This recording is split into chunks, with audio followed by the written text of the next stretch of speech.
Right. Pawan Kalyan గారికి సంబంధించి ఈ రోజు ఉత్తరాంధ్ర పర్యటన ఏదైతే జరుగుతుందో నిన్న ఈ రోజు అయితే దీని మీద నిన్న పొద్దున్న కొంతమంది పరీక్ష రాయడానికి వెళ్ళబోతున్నారు. అక్కడ పవన్ కళ్యాణ్ గారి కాన్వాయ్ వెళ్ళడంతో వాళ్ళు పరీక్ష కేంద్రానికి చేరుకోలేకపోయారు. 30 మంది విద్యార్థులు పవన్ కళ్యాణ్ గారి కాన్వాయ్ వల్ల ఎగ్జామ్స్ రాయటం అవ్వలేదు అని చెప్పి కొంతమంది సోషల్ మీడియాలో గింజుకుంటున్నారు.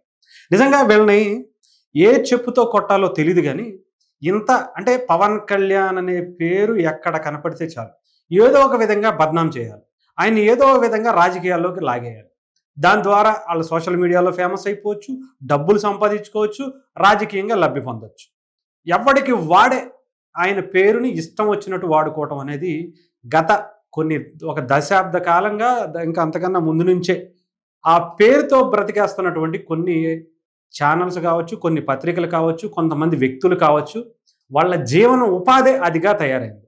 నిన్న దీనికి సంబంధించి ఆయన ఆ ఎగ్జామ్స్కి సంబంధించి పోలీస్ డిపార్ట్మెంట్ వాళ్ళు ఇచ్చినటువంటిది మీకు ఒకసారి చదివి వినిపిస్తాం. తర్వాత అక్కడ ఉన్నటువంటి ఎస్పీ గారు మాట్లాడినటువంటి మాటలు కూడా వినిపిస్తాం. పవన్ కళ్యాణ్ గారు పైన పేర్కొన్న పరీక్ష ఆడిట్ కార్డుకి సంబంధించినటువంటి ప్రకారం ప్రతి అభ్యర్థి ఉదయం 7 గంటలకు రిపోర్టు చేయాలి అని, మరియు పరీక్ష కేంద్రం యొక్క గేట్ ఉదయం 8:30 మూసివేయబడుతుంది. అయితే గౌరవ డిప్యూటీ సీఎం కాన్వాయ్ ఉదయం 8:41 సదరు జంక్షన్ గుండా వెళ్ళింది.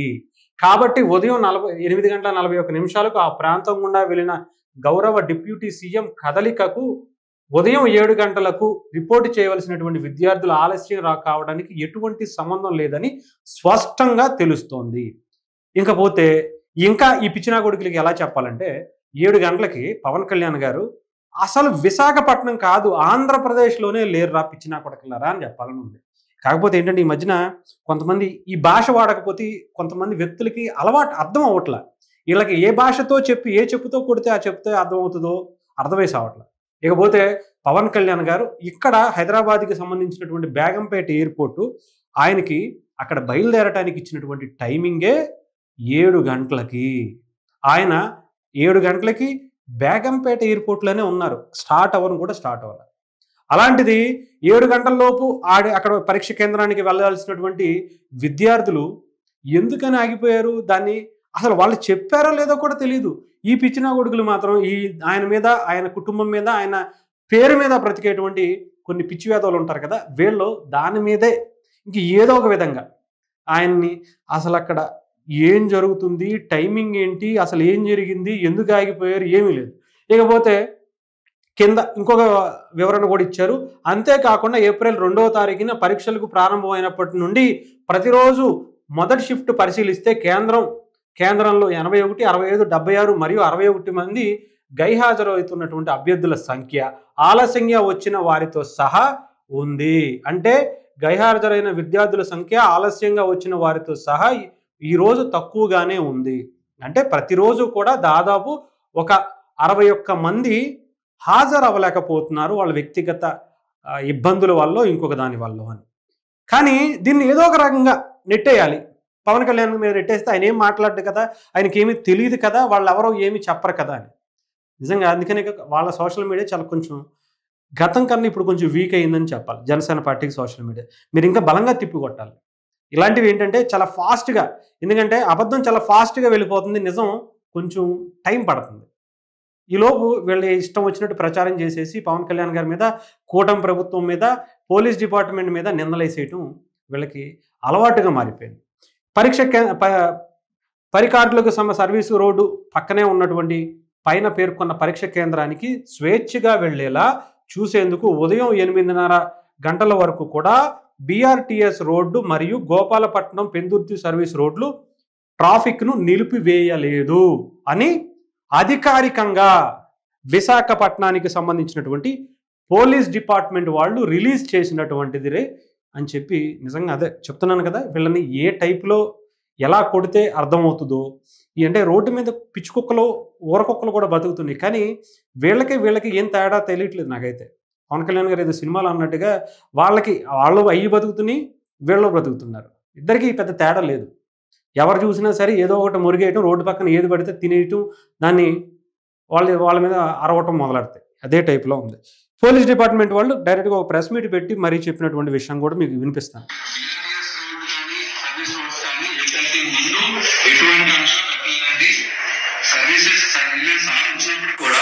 బిఆర్టీఎస్ రోడ్ క్లియర్ గా పెట్టడం జరిగింది తప్పితే సర్వీస్ రోడ్ ఏదైతే పెన్నుల నుండి గోపాలపట్నం సర్వీస్ రోడ్ ఉందో 2 సర్వీస్ రోడ్లు కూడా ట్రాఫిక్ క్లియర్ గా ఫ్రీగా మూవ్మెంట్ జరిగింది. అందులో ఎటువంటి రిస్ట్రిక్షన్ పెట్టలేదు. సో ఆ విధంగా చూసుకున్నా కూడా ఎగ్జామ్ కి పోలీసుల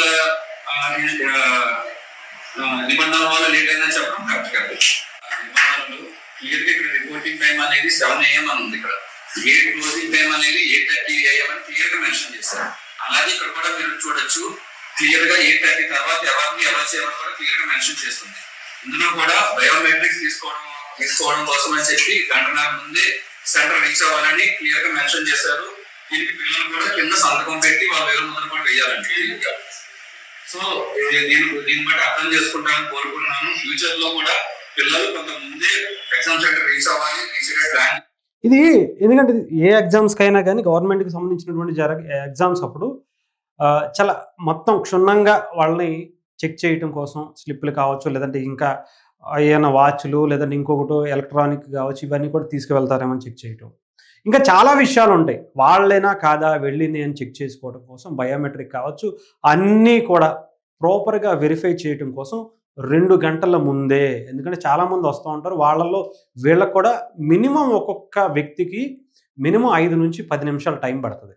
సో ఆ చెక్ చేయడం కోసం 2 గంటల ముందే రమ్మంటాం కూడా జరుగుతూ ఉంది. ఇది పవన్ కళ్యాణ్ గారు వచ్చిన తర్వాత పెట్టింది కాదు, గత ప్రభుత్వం ఉన్నప్పుడు పెట్టింది కూడా కాదు. లేకపోతే పవన్ కళ్యాణ్ గారు దీని మీద జనసేన పార్టీ అఫీషియల్గా, లేకపోతే డిప్యూటీ సీఎంకి సంబంధించిన పేషి నుంచి అఫీషియల్గా ఎంక్వైరీకి ఆదేశించారు. నిజంగానే అది తప్పై జరిగి ఉంటే కనుక ఆయన బహిరంగంగా వచ్చి క్షమాపణ కోరుతారు. జరిగినటువంటి దానికి ఏదో ఒక విధంగా వాళ్ళని ఆదుకునే ప్రయత్నం చేస్తారు. అలాంటి నాయకుడు ఆయన.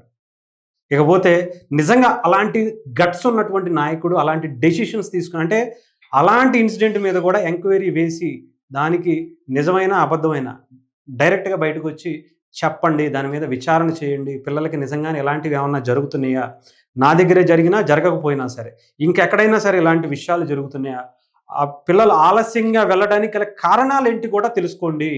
అందరూ కూడా 100% హాజరవ్వడానికి మనం ఏం చేస్తే బాగుంటుంది, ఇంకా ఏమన్నా చెయ్యాలా. ఈ బీఆర్టీఎస్ రోడ్డుకి సంబంధించి మనందరికీ తెలుసు, అటుపక్క ఇటుపక్క సర్వీస్ రోడ్లు ఉంటాయి, మధ్యలో మెయిన్ హైవేకి సంబంధించినటువంటి దాన్ని ఉంటాయి. సర్వీస్ రోడ్లు ఎప్పుడు కూడా సిగ్నల్స్ కానీ ఇంకొకటి కానీ ఉండవు, మెయిన్ సెంటర్లో ఉండేటువంటి రోడ్డుకి తప్ప.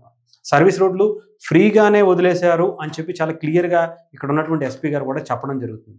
ఇంకా కొంతమంది వాగేవాళ్ళు వాగుతూనే ఉంటారు, వాళ్ళకి ఇంకా వేరే పనేం లేదు కాబట్టి ఇంకా వాళ్ళ గురించి మనం పట్టించుకోవాల్సిన అవసరం లేదు. ముఖ్యంగా ప్రజలకి న్యాయం జరుగుతుందా లేదా, ప్రజలు నిజంగానే కష్టాలు ఉన్నారా, ప్రజలు నిజంగానే ఇబ్బంది పడుతున్నారా లేదా అనేది గవర్నమెంట్లో ఉండి గవర్నమెంట్ మీదే ఎంక్వైరీ చేసుకోవటం అనేది పవన్ కళ్యాణ్ గారి యొక్క నిజాయితీ నిబద్ధత గురించి ఆలోచించండి.